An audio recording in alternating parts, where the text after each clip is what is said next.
And was it just like that? I didn't know how the fight was going to play out. I knew if it went to the ground, I could be really dominant. So the second round was definitely like, I was like, yes, okay, let's do that again, you know? And she adjusted really good in the third. But I thought I won round one. I knew it like wasn't a blowout, but I thought I landed the bigger shots. I thought I had the cage control. I thought I just landed bigger, harder shots in round one. And so when I went back, I was like, okay, that was close, but I think we got that one. And then in the second round, like, really turn it up. Let's get this takedown. And so the takedown actually felt pretty easy. My top control felt really good. I had her wrist trapped. I tried to go to mount. She was doing a really good job of controlling my grips. And then in the third round, it was like, I'm sure her corner told her, like, do not get taken down at any cost. Like, don't get taken down again. And so she was doing a good job of keeping her hips back and staying, like, far away. She was moving a lot, not letting me put her on the cage. And I don't know. I thought the third round was close too, but I thought she won the third round. She hurt me to the body pretty good, and she busted my eye open. So I was like, okay, I definitely lost the third, but I think we have rounds 1 and 2 for sure too. And so when they said split decision, I was like, all right, here we go. Do you think there's an argument for round 2 being a 10-8? You were on top for a while. Yeah, I guess you could make that argument. None of the judges made it a 10-8, no. So yeah, I don't. Who cares? So are you able to make that sort of analysis while you're in there? At the end of each round, are you able to go, okay, that round was mine, or is it all a blur until the end, and then you sort of have to try and figure it out as you're waiting for the judges' scorecards? I've tried to get away from that because after every round, I used to be really concerned, like, who won that round?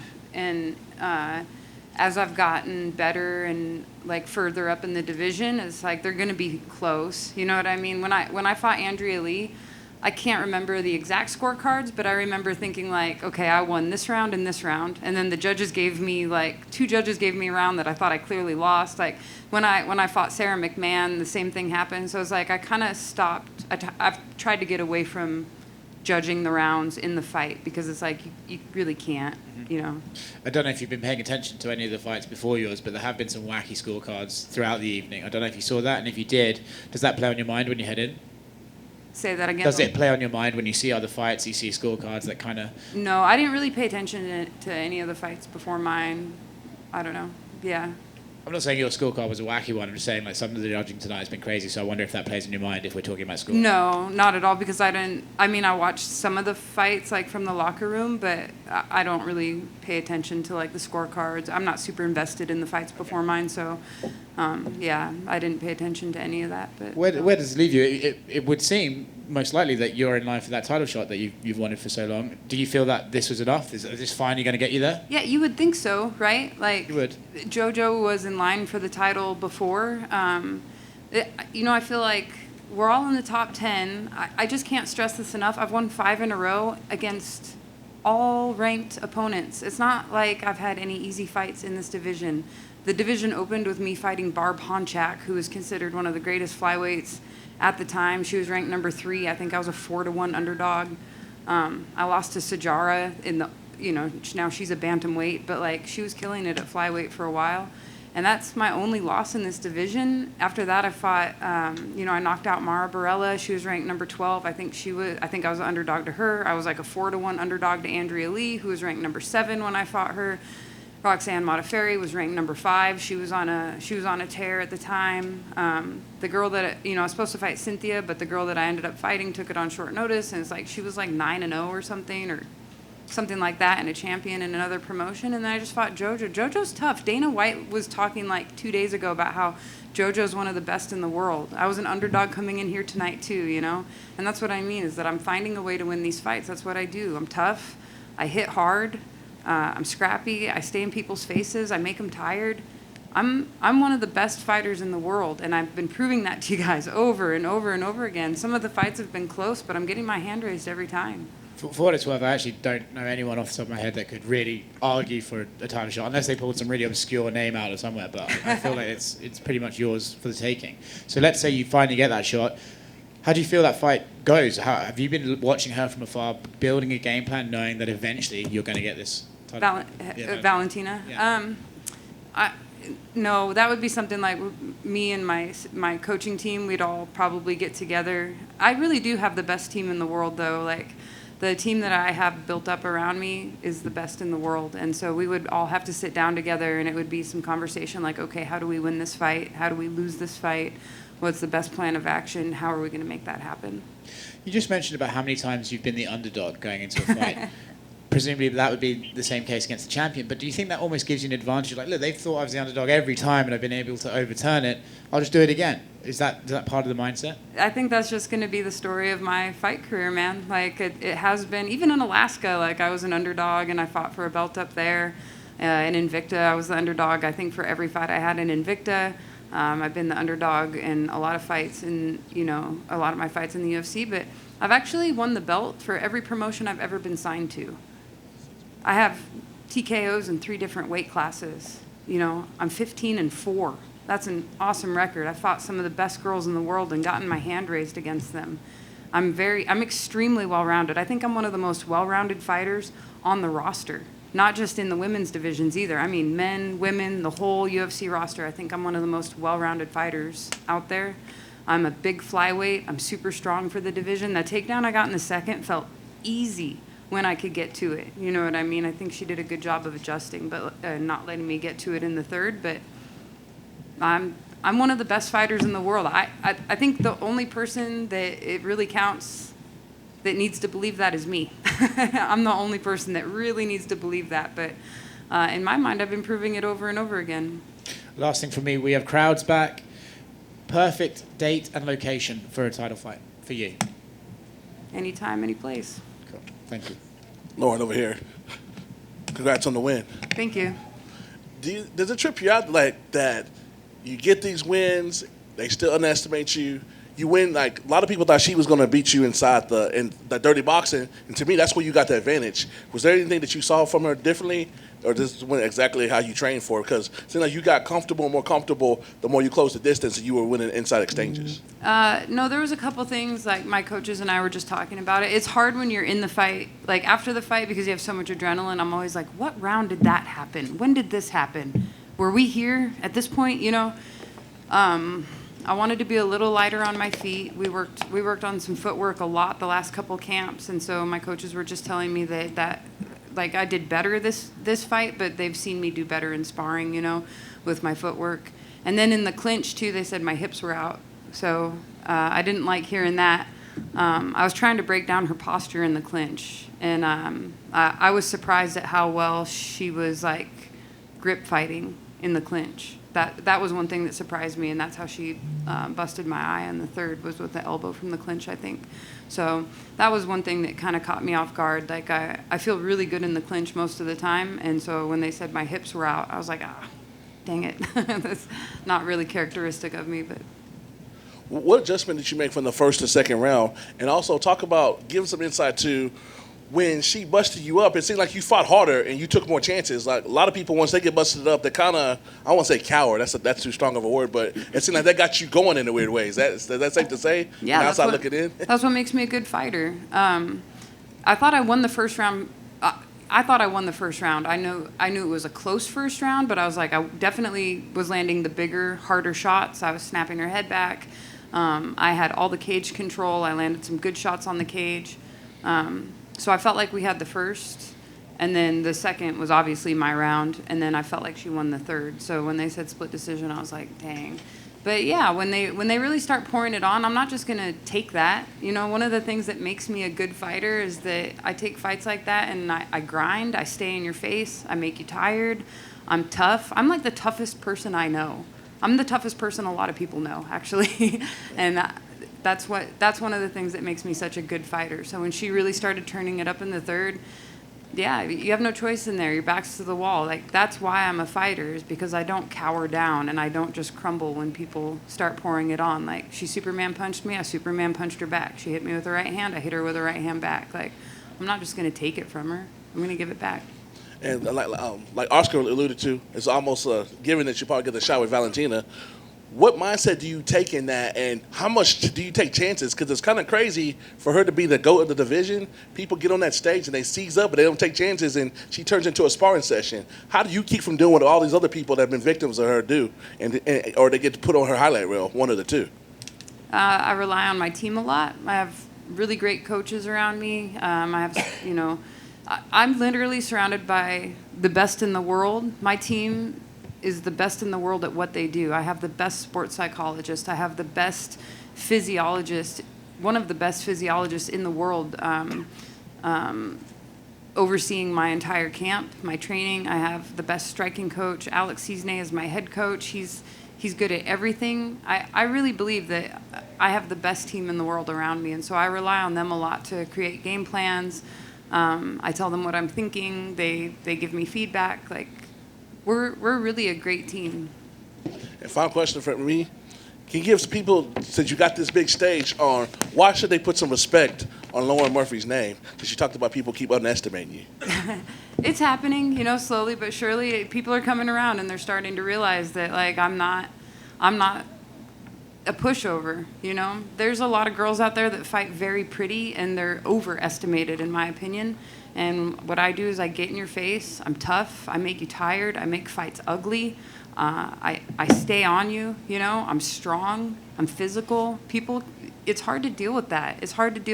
And that's one of the things that makes me such a great fighter, and it's one of the things that makes me who I am. So I honestly don't care if people keep underestimating me. I hope I won a bunch of people money tonight. I hope a bunch of people bet on me, and I hope, oh my gosh, that guy said that he was going to bet on me and he was going to give me $5,000 if I won. Yeah, I hope that keeps happening. You know what I'm talking about? I hope that keeps happening. Lauren, for what it's worth, Jorge Masvidal is out here retweeting that you deserve a title shot and stuff like that, so at least you have some support in one of the biggest names. The man himself has spoken, the BMF. Lauren, to your left over here. Just going off of the underappreciation, sort of, why do you think it is that people don't give you the credit you deserve? I think there's a lot of reasons for it. I came on the scene,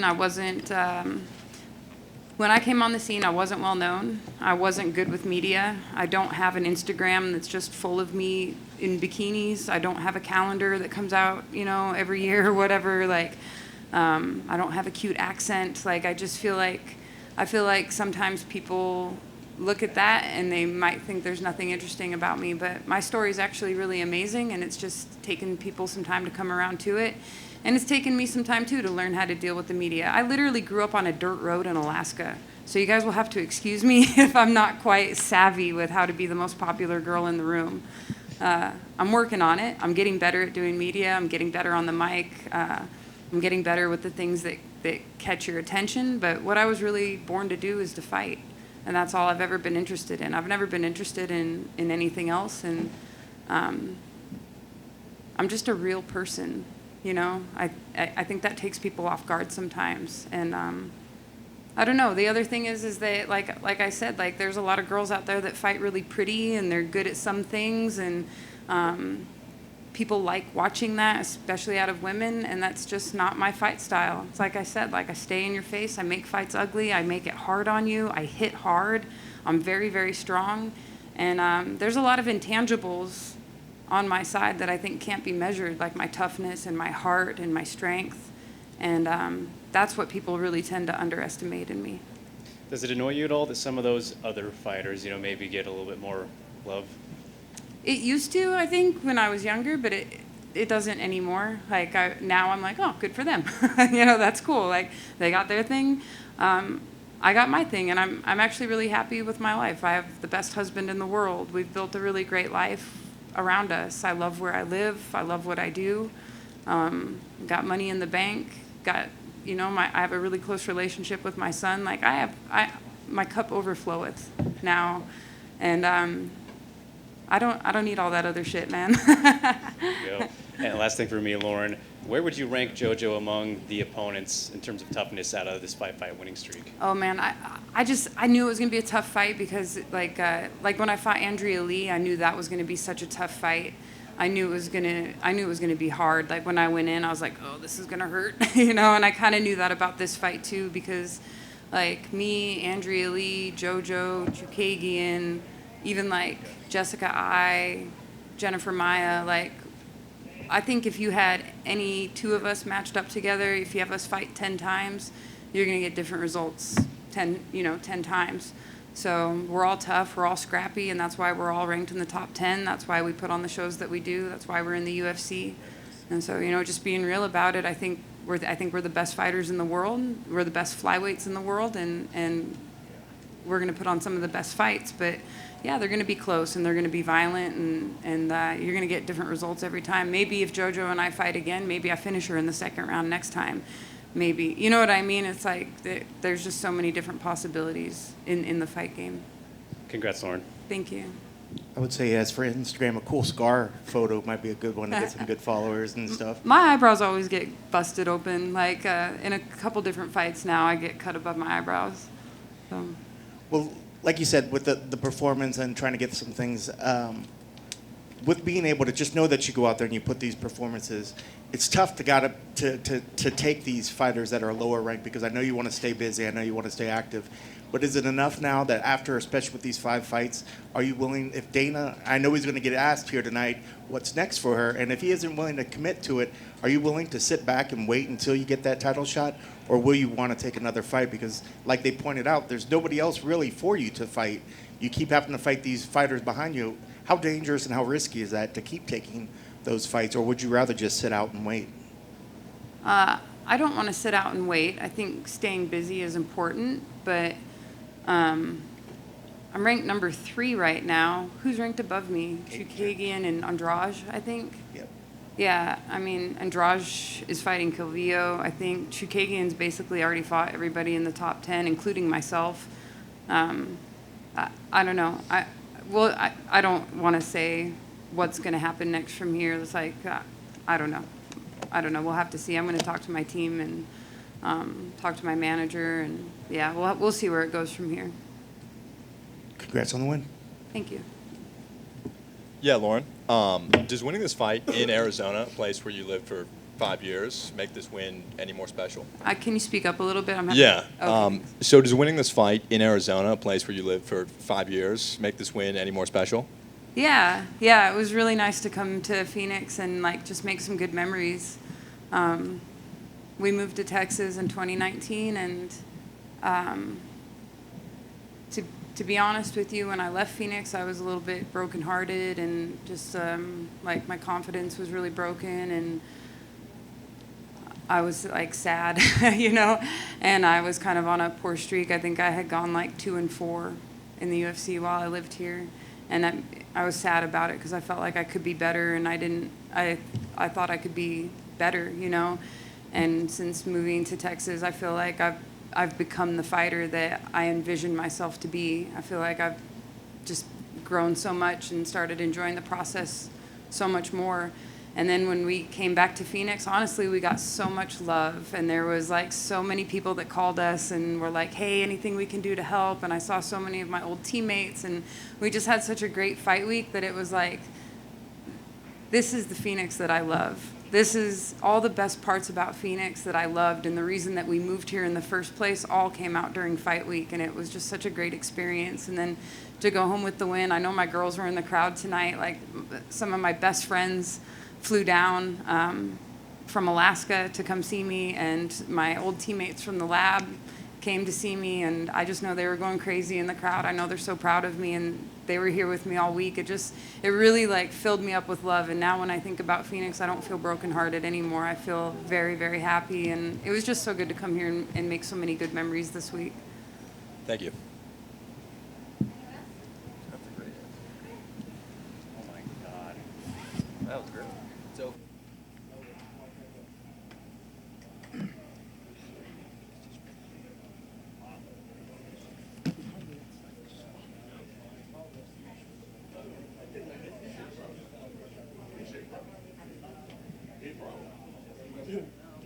So he didn't tap those.